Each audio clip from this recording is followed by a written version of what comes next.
গ্রামের শেষ প্রান্তে একটা বিশাল বটগাছ ছিল। সবাই বলতো সূর্য ডোবার পর ওই গাছের কাছে গেলে অদ্ভুত ফিসফিস শব্দ শোনা যায়। একদিন কৌতূহলী ছেলে রায়হান রাতে সেখানে গেল।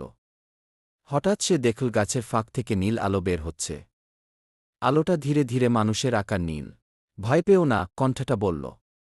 আমি এই গাছের রক্ষক জিন। রায়হান অবাক। জিন জানাল বহু বছর আগে এক লোভী জমিদার গাছটা কাটতে চেয়েছিল। তখন থেকে সে গাছ আর গ্রামের ভারসাম্য রক্ষা করছে। কিন্তু জিনের একটা শর্ত ছিল, কেউ যেন গাছের শেকদের নিচে লুকানো বাক্স না খোঁজে।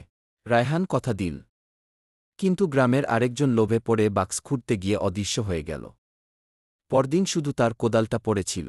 তারপর থেকে কেউ আর বটগাছের কাছে লোভ নিয়ে যায় না। আয়নার ভেতরের মেয়ে। নতুন বাড়িতে ওঠার পর নীলা তার ঘরে একটা পুরনো আয়না পেল। রাতে ঘুমানোর আগে সে দেখল আয়নায় তার পেছনে সাদা পোশাক পরা একটা মেয়ে দাঁড়িয়ে। পেছনে তাকিয়ে কিছুই পেল না। পরদিন আবার একই ঘটনা। এবার মেয়েটা আঙুল তুলে আয়নার নিচের ড্রয়ারের দিকে ইশারা করল। নীলা ড্রয়ার খুলে একটা পুরনো চিঠি পেল। সেখানে লেখা, আমার গল্পটা কেউ জানুক গি। জানা গেল বহু বছর আগে এই ঘরেই এক মেয়ে অন্যায়ভাবে বন্দী ছিল। তার স্মৃতি যেন মুছে না যায়, তাই তার আত্মা আয়না রয়ে গেছে।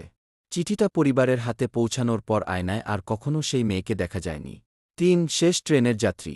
শহরের এক স্টেশনে রাত ১২টার পর একটা ট্রেন আসে বলে গুজব ছিল, যার কোনো নাম্বার নেই। সোহেল বাজি ধরে সেই ট্রেনে উঠল। ভেতরে সব যাত্রী চুপচাপ বসে, যেন ঘুমিয়ে আছে। টিকিট চেকার এসে জিজ্ঞেস করল, তুমি কি নিশ্চিত এই যাত্রা শেষ করতে চাও? সোহেল ভয় পেয়ে নামতে চাইল, কিন্তু দরজা খুলল না। হঠাৎ সে দেখল জানালার বাইরে একই স্টেশন বারবার ঘুরে আসছে। সময়ও থেমে গেছে, ১২টে। সোহেল মনে মনে দোয়া পড়তে লাগল।